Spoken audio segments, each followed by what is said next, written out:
1.3 के प्रश्नों को आइए हल करते हैं। पहला सवाल है, कहता है नीचे दी गई भिन्नों को आप दशमलव के रूप में लिखिए और बताइए कि ये भिन्नें, ये दशमलव संख्याएं किस प्रकार की संख्याएं हैं। तो पहला सवाल है 36/100, अर्थात 36 में हम 100 से भाग देंगे। 36 में जब आप 100 से भाग देंगे तो ये दशमलव रहा और ये जीरो लगा, 3 टाइम जाएगा 300, ये 60 और अब जीरो उतरा 6 टाइम और इस तरह से आंसर मिला 0.36। 0.36 का ये मतलब है कि दशमलव के बाद अंकों की संख्या सीमित है, यानी ये टर्मिनेटिंग डेसिमल नंबर है, यानी शांत दशमलव संख्या है।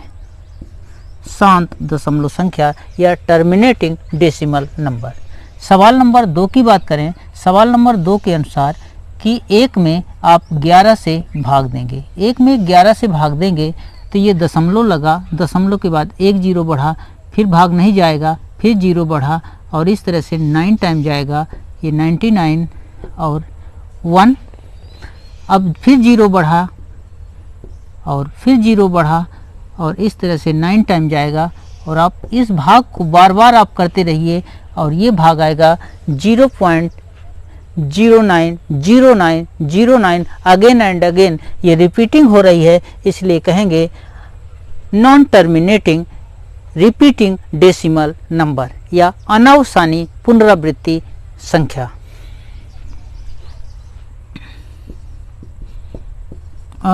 अनावसानी या अंग्रेजी में कहेंगे नॉन टर्मिनेटिंग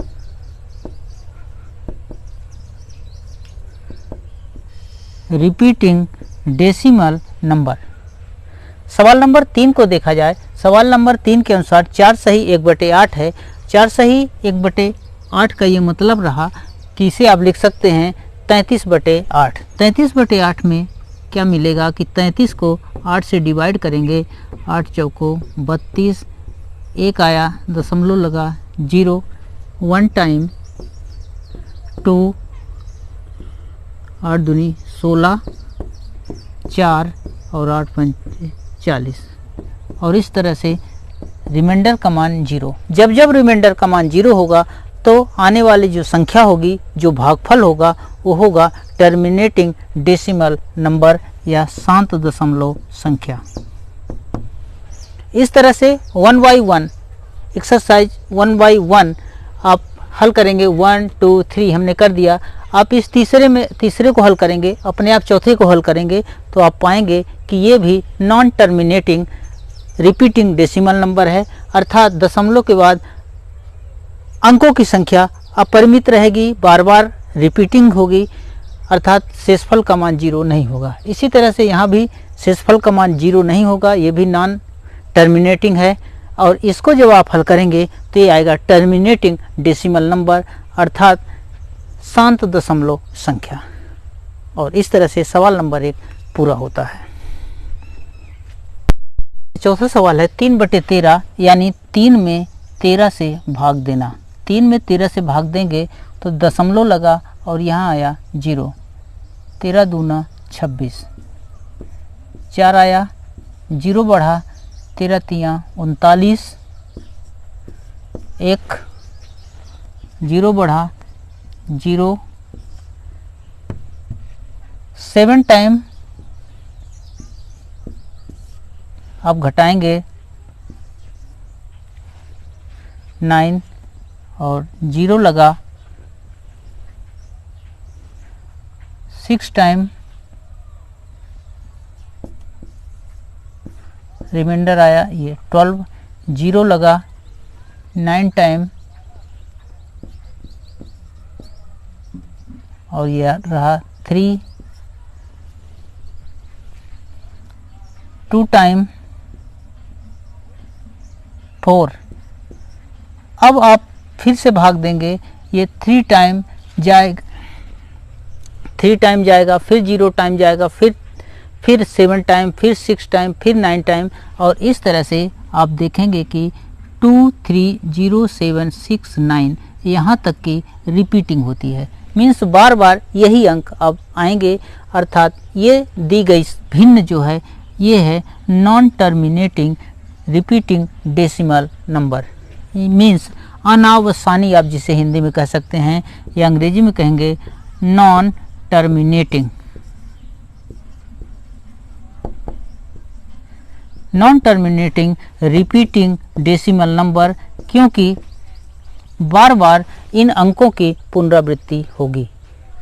फिर आते हैं अगला सवाल, पांचवा सवाल, 2/11। 2/11 का मतलब है कि 2 में 11 से भाग देंगे। ये दशमलव, दशमलव के बाद 0, 11 एक कम 11 या 9, 98 टाइम 88, 2 0 लगा, 1 टाइम 9, फिर 0 8। अब आप देख पा रहे हैं कि 18 18 18 की बार बार रिपीटिंग हो रही है, अर्थात यह भी भिन्न जो 2/11 है यह non terminating repeating decimal number है।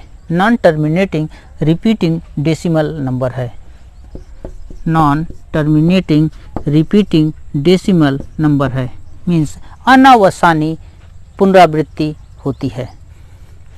अब आइए लास्ट सवाल देखते हैं। क्वेश्चन नंबर 1 का लास्ट सवाल, 329/100 का मतलब है कि 329 को आप 400 से भाग देंगे। जब भाग देंगे तो भाग नहीं जाएगा, दशमलव बढ़ा, ये आया 0, 7 8 टाइम 3200 घटा 9, अब 0 बढ़ा, 2 टाइम 800 घटाएंगे 2 टाइम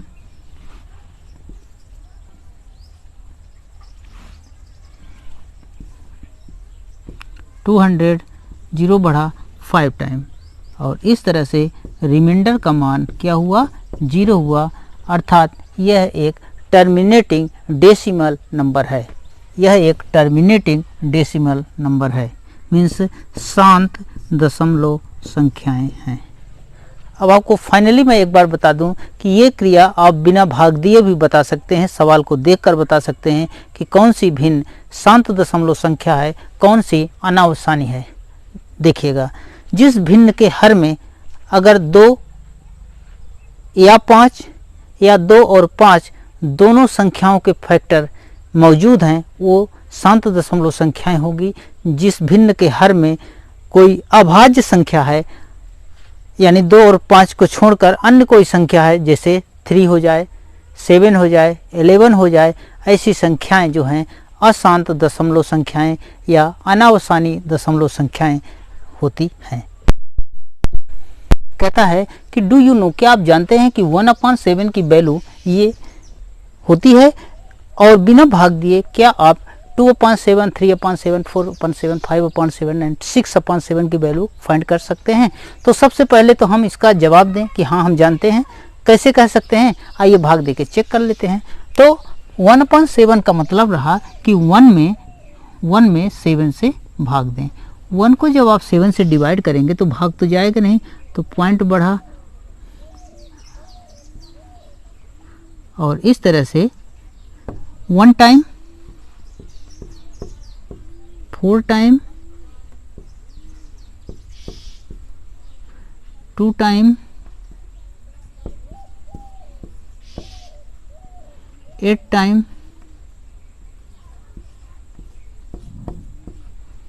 5 टाइम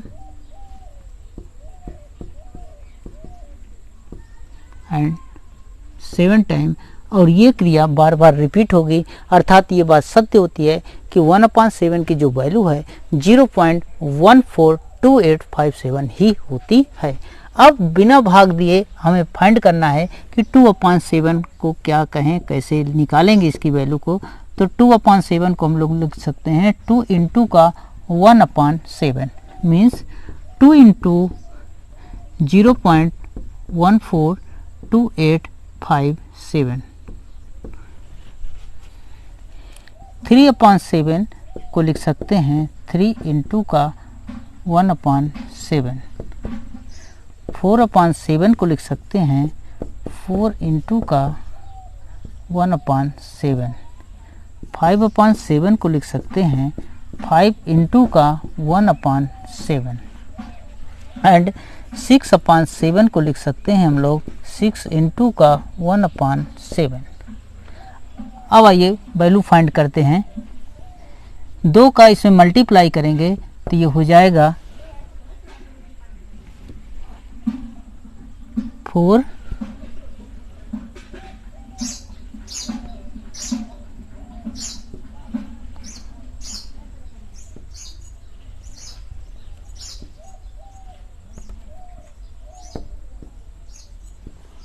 ये रही वैल्यू।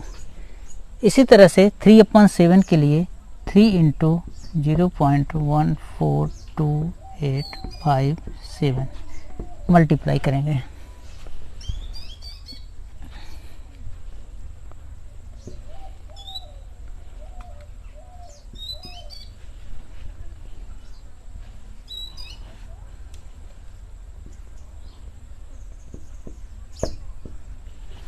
तो ये वैल्यू रही 3/7 की। इसी तरह से 4/7 के लिए 4 इंटू का यही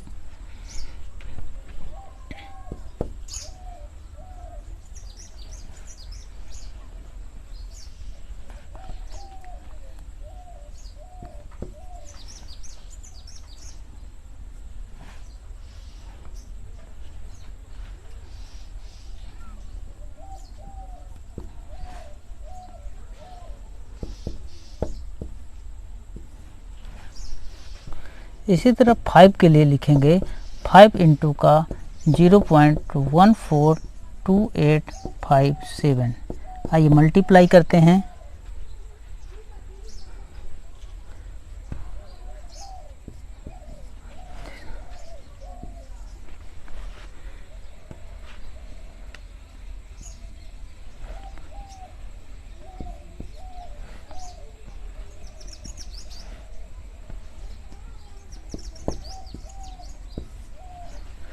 और लास्ट 6/7 की वैल्यू ये हो जाएगा 6 इंटू का 0.142857।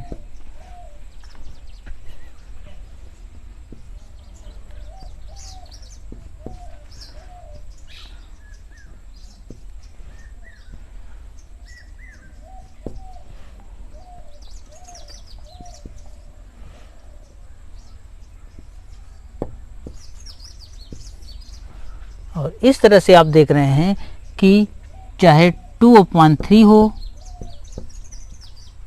चाहे 2/7 हो, चाहे 3/7 हो, 4/7 हो, 5/7 हो, 6/7 हो, सबकी वैल्यू बिना भाग दिए आपने बहुत ही इजीली कैलकुलेट किया और इस तरह से सवाल नंबर 2 भी पूरा होता है। तीसरा सवाल कहता है कि नीचे दी गई दशमलव भिन्नों को क्या आप P/Q के रूप में लिख सकते हैं, जहां पर P और Q दोनों ही पूर्णांक हैं तथा Q का मान 0 नहीं है। तो आइए कोशिश करते हैं। देखिए पहला सवाल 0.6 बार का ये मतलब हुआ कि अगर हम 0.6 बार को चाहें तो हम लोग लिख सकते हैं 0.666666 इनफाइनाइट टाइम, कई बार 666 आप लिख सकते हैं। एज्यूम करिए कि ये वैल्यू या 0.6 वैल्यू ये x के बराबर है, तो x बराबर हो गया 0.6666। आप ऐसे 66 लिखते जाएं। अब चूंकि दशमलव के बाद आप देखेंगे कि दशमलव के बाद केवल एक डिजिट है, यहाँ पर शुरू में देखेंगे दशमलव के बाद केवल एक डिजिट है। अगर एक डिजिट है दशमलव के दाईं ओर तो हम 10 से, 2 डिजिट है तो 100 से, 3 डिजिट है तो 1000 से, इसी तरह से गुणा करते हैं। तो यहाँ पर दशमलव के बाद केवल एक अंक है, इसलिए इस इक्वेशन में हम 10 से गुणा कर देंगे। जैसे ही आप 10 से गुणा करेंगे तो ये बन जाएगा 10x और यहाँ पर हो जाएगा डेसिमल एक अंक खिसक जाएगा, ये बन जाएगा 6.6666 और ये 666 चलता रहेगा। अब इन दोनों इक्वेशन में अगर देखें तो यहाँ पर है 0.6666 यानी दशमलव के बाद 666। इस इक्वेशन में देखें यहाँ भी दशमलव के बाद 666। कितने डिजिट हैं, कितने 6 हैं नहीं पता, कितने डिजिट हैं नहीं पता। आइए इन दोनों इक्वेशन को आपस में घटा देते हैं। इन दोनों इक्वेशन को आपस में घटा देंगे, लेफ्ट में लेफ्ट को, राइट में राइट को। जैसे ही आप घटाएंगे तो हो जाएगा 9x इक्वल, यहाँ पर जब आप घटाएंगे तो ये पॉइंट के इधर दोनों इक्वेशन में आप देख रहे हैं इक्वल है। अगर इक्वल है तो जब घटाएंगे तो ये वैल्यू 0 हो जाएगी और यहाँ मिलेगा 6। 9x equal 6, then x equal 6/9 means 2/3. This is answer, and you are looking that this is the form of p/q and both are integer and q is not equal 0. है ये है 0.47 बार। 0.47 बार को हम लोग लिख सकते हैं, 0.47 बार का मतलब हुआ 0.477777 अगेन एंड अगेन 7 यहाँ पर आप देख रहे हैं कि दशमलव के बाद कुछ अंक ऐसे हैं जो कि जिनकी रिपीटिंग नहीं होती, कुछ अंक ऐसे हैं जिनकी रिपीटिंग होती है। तो सबसे पहले तो आप मल्टीप्लाई करके 10 से या 100 से मल्टीप्लाई करके आप क्रॉस करिए उस नंबर को जहाँ पर रिपीटिंग नहीं होती।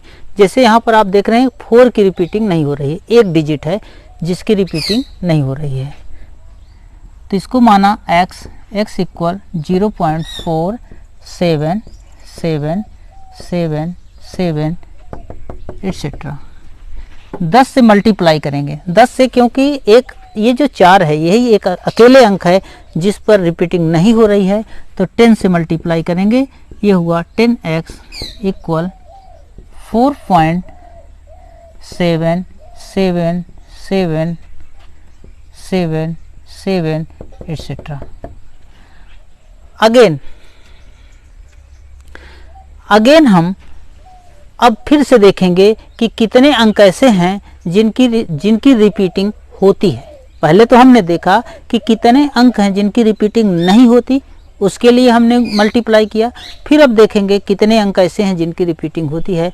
तो ये जो 7 है इसी की रिपीटिंग नहीं होती, तो अगेन हम 10 से मल्टीप्लाई करेंगे, तो ये हो जाएगा 100x इक्वल 47.777777 एटसेट्रा।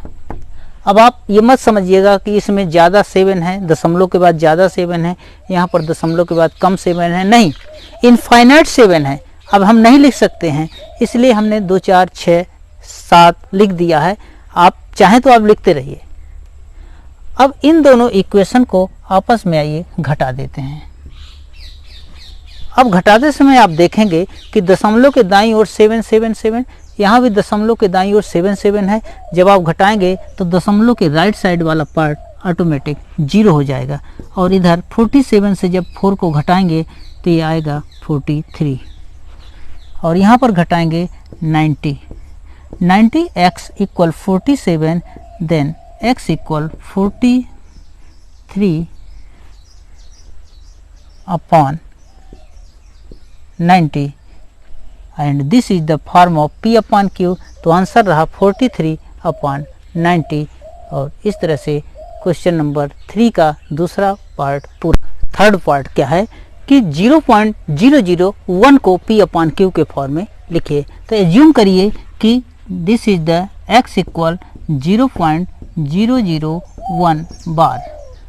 अब आप इसे लिख सकते हैं 0.001 001 001 001 001 मीन्स अगेन एंड अगेन 001 001 001 की रिपीटिंग हो रही है। तो हम चाहे तो बार करके लिखें, या तो 001 001 अगेन एंड अगेन लिखते जाएं। तो ये वैल्यू रही x के बराबर। अब आप यहाँ पर देखें ऐसे कितने डिजिट हैं जिन पर बार नहीं लगा है। अगर लगा है तो फिर 100 से 10 से 100 से मल्टीप्लाई करें। चलिए यहाँ पर देख रहे हैं कि दशमलव के बाद ऐसी कोई भी डिजिट नहीं है जिस पर बार ना लगा हो। अब आइए बात करते हैं ऐसी कितनी डिजिट हैं जिन पर बार लगा है। 3 डिजिट। तो 3 डिजिट के लिए अगर 1 डिजिट है तो 10 से, 2 डिजिट है तो 100 से, 3 डिजिट है तो 1000 से मल्टीप्लाई करते हैं। तो 1000 से जब मल्टीप्लाई करेंगे तो 1000x इक्वल हो जाएगा, 1000 से मल्टीप्लाई करने का मतलब है कि 3 अंक दशमलव खिसक जाएगा, तो ये हो जाएगा, यहाँ पर आ जाएगा दशमलव, तो आप इसे लिखेंगे 00001.001 001 001 एटसेट्रा। अब equation second and equation first को अगर देखें तो दशमलव के बाद दोनों के दोनों में 001 001 001, यहाँ भी दशमलव के बाद 001 001 001 है। तो आइए इन दोनों इक्वेशन को आपस में घटा देते हैं। जब आप घटाएंगे तो दशमलव के दाहिनी ओर के डिजिट यहाँ पर, दशमलव के दाहिनी ओर के डिजिट यहाँ पर भी दोनों के दोनों बराबर हैं। अगर दोनों के दोनों बराबर हैं तो जब आप घटाएंगे तो दशमलव के दाहिनी ओर का पार्ट 0 हो जाएगा, अर्थात केवल दशमलव के बाईं ओर जो बचा, दशमलव के बाईं ओर जो बचेगा ये है 0001 कहें या 1 कहें, बात बराबर है। तो 1 में से 0 घटाएंगे तो बचेगा 1 बचेगा, और यहाँ पर बचेगा 99x, और x इक्वल हो जाएगा 1/999, और this is the form of p/q। अतः सवाल नंबर 3 का तीसरा पार्ट भी पूरा होता है। 3 का जो चौथा सवाल है कहता है कि क्या 0.9999 को आप p/q के फॉर्म में लिख सकते हैं। अगर लिख सकते हैं तो आप सहयोग लीजिए टीचर का, सहयोग लीजिए फ्रेंड का, और इसे p/q में लिखने का प्रयास करिए। तो देखिए जो नंबर है ये है 0.999, how many time, unlimited time 999। इसे मान लीजिए कि ये x के बराबर है। अब आप बताएं कि कितने अंक हैं जिसकी रिपीटिंग हो रही है, कितने अंक हैं जिनकी रिपीटिंग हो रही है। केवल अकेला 9 है, केवल एक अंक ऐसा है जिसकी रिपीटिंग हो रही है। अगर एक अंक है दशमलव के दाहिनी ओर एक अंक है तो 10 से, 2 अंक है तो 100 से, 3 अंक है तो 1000 से मल्टीप्लाई करिए। तो यहाँ पर अकेले एक अंक है इसलिए 10 से मल्टीप्लाई करिए। जब 10 से आप मल्टीप्लाई करेंगे तो ये हो जाएगा 9.99999 एटसेट्रा। यहाँ ये मत समझिएगा कि दशमलव के दाहिनी ओर यहाँ पर ज़्यादा 9 है, यहाँ पर कम 9 है, ऐसी कोई बात नहीं है। दशमलव के दाहिनी ओर दोनों ही इक्वेशन में दशमलव की संख्या अनगिनत है, या कह सकते हैं बराबर ही 9 की संख्या है। अब इक्वेशन 1 में, इक्वेशन 2 में अगर देखें तो दशमलव के दाहिनी ओर अगर बराबर अंकों की संख्या है और सेम डिजिट है तो घटाने पर दाहिनी ओर 0 हो जाएगा। तो इन दोनों इक्वेशन में बड़े सेकंड वाले से फर्स्ट वाले को आइए माइनस कर देते हैं। जब माइनस करेंगे तो इधर आएगा 9x इक्वल, और इधर घटाएंगे तो इधर भी आएगा 9। 9x equal 9, then x equal 9/9 means x की जो वैल्यू आई ये रही 1, और ये सवाल चौथा पूरा हुआ। चौथे सवाल की बात करते हैं। पांचवा सवाल कहता है कि 1/17 के दशमलव प्रसार में दशमलव के दाहिनी ओर आने वाले अंकों की अधिकतम संख्या कितनी हो सकती है। मीन्स जो रिपीटेशन लेने वाले अंक हैं उनकी अधिकतम संख्या कितनी हो सकती है। तो अधिकतम संख्या डिपेंड करती है डिनोमिनेटर पर। जैसे लिखा है 1/17, तो 17 से 1 कम, 17 से 1 कम कितना होगा 16, अर्थात रिपीट होने वाले जो डिजिट होंगी उनकी अधिकतम संख्या 16 हो सकती है। 16 से कम भी हो सकती है, 1 2 3 4 5 6 7 8 एटसेट्रा, कुछ भी नंबर ऑफ डिजिट हो सकती है, लेकिन मैक्सिमम नंबर ऑफ डिजिट कितनी हो सकती है 16। अब आइए चेक करते हैं कि अधिक से अधिक कुल कितनी डिजिट हो सकती है। तो 1 में 17 से भाग देते हैं। ये दशमलव रहा 0, फिर 0 और यहाँ 0, 5 टाइम 15, 0 बढ़ा 8 टाइम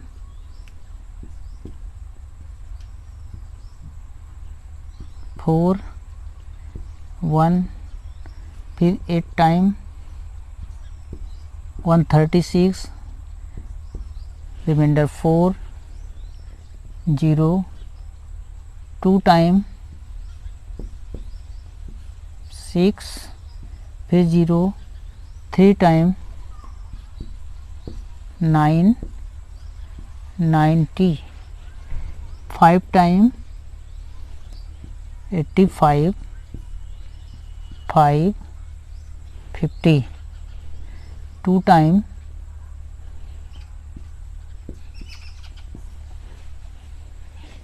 16, 9 टाइम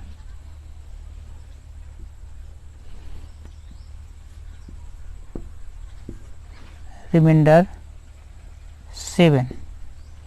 अब यहाँ जगह कम हो रही है, यहाँ पर करेंगे 7 को आगे 0 बढ़ाएंगे 70 बनेगा। 4 टाइम 2, 20, 1 टाइम 3, 30, 17 1 17, 13,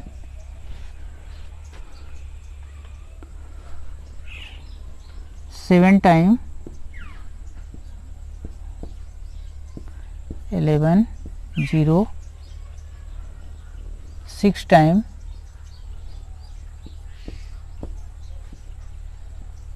8, 4 टाइम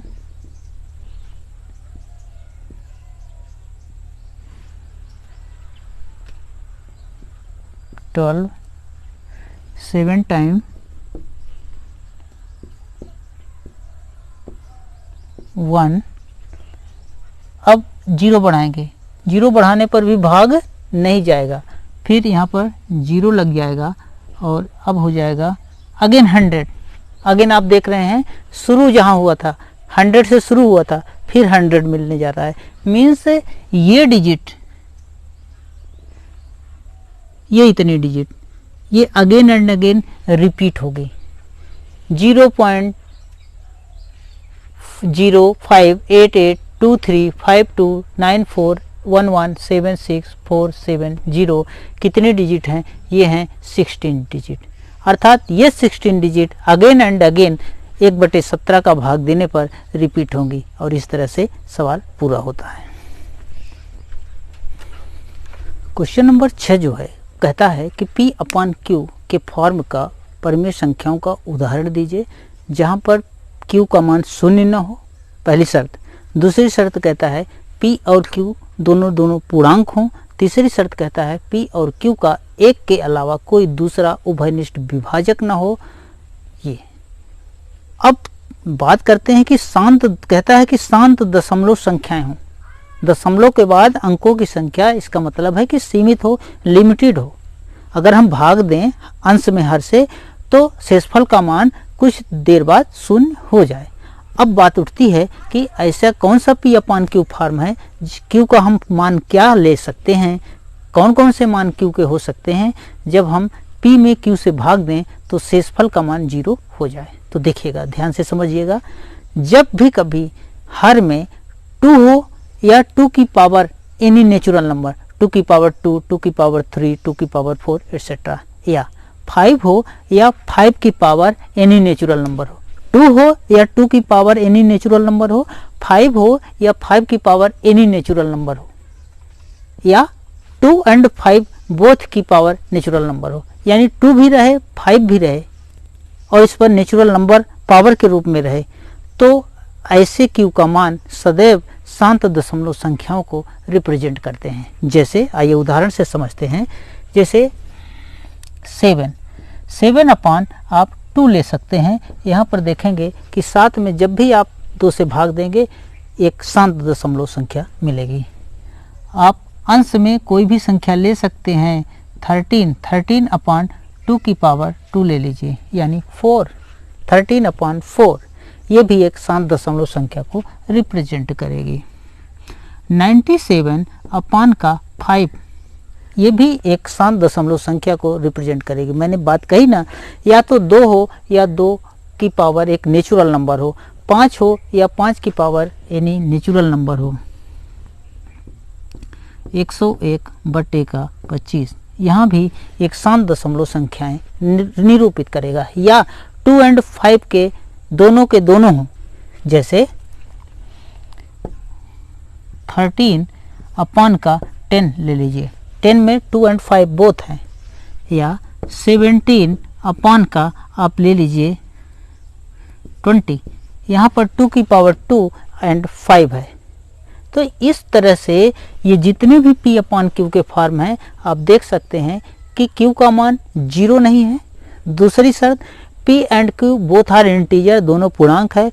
P और Q का जो कॉमन फैक्टर है वो 1 है। और इस तरह से सवाल नंबर 6 भी पूरा होता है। क्वेश्चन नंबर 7 कहता है कि 3 ऐसी दशमलव संख्याएं दीजिए जिनका प्रसार अनावसानी हो। मीन्स दशमलव के बाद अंकों की संख्या असीमित हो और कोई रिपीटिंग भी न हो, means non terminating, non repeating हो। तो जैसे आप लिख सकते हैं 1.230791613008 मीन्स कब क्या आएगा ये कहा नहीं जा सकता। कब कौन सी डिजिट आएगी, किस डिजिट के बाद कौन सी डिजिट आएगी, कहा नहीं जा सकता है। तो ऐसे डेसिमल नंबर्स जो होती हैं, ये होती हैं अशांत या अनावसानी दशमलव संख्याएं। और भी आप कह सकते हैं 2.01, 001, 001, 00001 एटसेट्रा। और भी ले सकते हैं, आप कह सकते हैं 3.02, 002, 0002, 00002। इस तरह से आप देखेंगे कि इन उदाहरण में ऐसी दशमलव संख्याएं हैं जो कि आप नहीं बता सकते कि किन अंकों की पुनरावृत्ति होती है। अतः ये जो प्रसार है ये अनावसानी प्रसार कहे जाएंगे। सवाल नंबर 8 को करते हैं। कहता है कि 5/7 और 9/11 के बीच 3 ऐसी संख्या दीजिए जो कि अपरिमेय हो। देखिए, अपरिमेय किन्हीं भी दो संख्याओं के बीच अनंत परिमेय संख्याएं होती हैं, अनंत अपरिमेय संख्याएं होती हैं।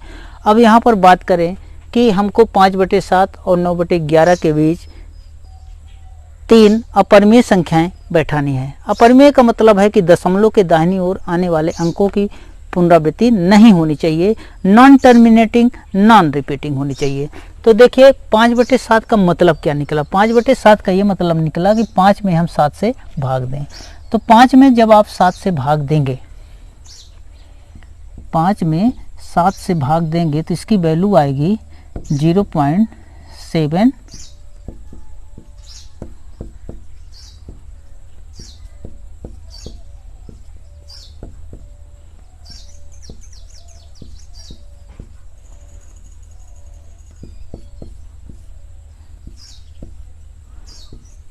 8 टाइम 4, 45, 35, 50। अब देखें 5 हुआ, 5 से शुरू हुआ था, फिर 5 आया, यानी इतनी डिजिट जो है ये बार बार रिपीट होने वाली डिजिट है। यहाँ पर देखें 9 में जब हम 11 से भाग देंगे तो ये हो जाएगा 0.8 टाइम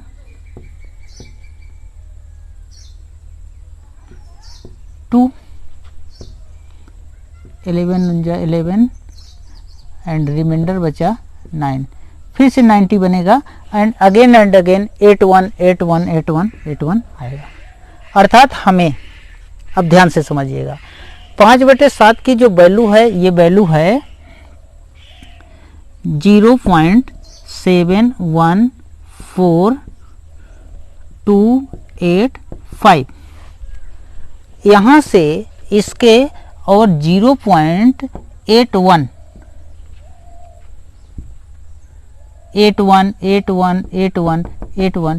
इन दोनों के बीच हमें 3 अपरिमेय संख्याएं बतानी है। मीन्स 0.8 से अधिक नहीं होनी चाहिए और इधर 7 से ज़्यादा हो जाए। तो पहला उदाहरण देखिएगा, आप ले सकते हैं 0.7। 1 की जगह आप थोड़ा बड़ा करना है, आप या 1 भी ले सकते हैं। 2 3 3 7 0 1 0 0 1 0 0 0 1 एटसेट्रा। दूसरा उदाहरण आप लिख सकते हैं इसी तरह से 0.7 1 5 0 1 0 0 3 0 0 0 4 0 0 0 5 0 6 एटसेट्रा। तीसरा एग्जाम्पल 0.7 1 4, हम यहाँ तक मिला लिए। अब इससे बड़ी करना है, इससे आगे करना है। 3 0 3 0 0 8 3 7 9 0 1 0 0 1 0 0 0 1 एटसेट्रा। तो इस तरह से आपने देखा कि ये तीनों जो एग्जाम्पल हैं ये नंबर 5/7 और 9/11 के बीच में ये उदाहरण हैं। सवाल पूरा हुआ। 2.3 का 9वां सवाल कहता है कि कौन सी संख्याएं परिमेय हैं, कौन सी संख्याएं अपरिमेय हैं। तो पहला उदाहरण देखें तो √23 एक अपरिमेय संख्या होगी, क्योंकि 23 परफेक्ट स्क्वायर रूट नहीं है, इसलिए पहला उदाहरण 23 एक अपरिमेय संख्या है। अंडर रूट का 225 एक परफेक्ट स्क्वायर नंबर है, इसका वर्गमूल निकाला जा सकता है, अतः उदाहरण नंबर 2 एक परिमेय संख्या है। उदाहरण नंबर 3 की बात करें तो 3796, इसे हम बड़े आसानी से P/Q के फॉर्म में लिख सकते हैं। मीन्स 3796 बटे में 10,000, अर्थात ये उदाहरण नंबर 3 ये भी एक परिमेय संख्या का उदाहरण है। उदाहरण नंबर 4 की बात करें तो ये संख्या non terminating and non repeating है। मीन्स दशमलव के बाद कई डिजिट आ रही हैं और वो भी रिपीट नहीं हो रही हैं, इसलिए चौथा उदाहरण जो है एक अपरिमेय संख्या का उदाहरण है। 5वें की बात करें तो 5वां भी non terminating and non repeating है, अतः ये भी एक अपरिमेय संख्या है। और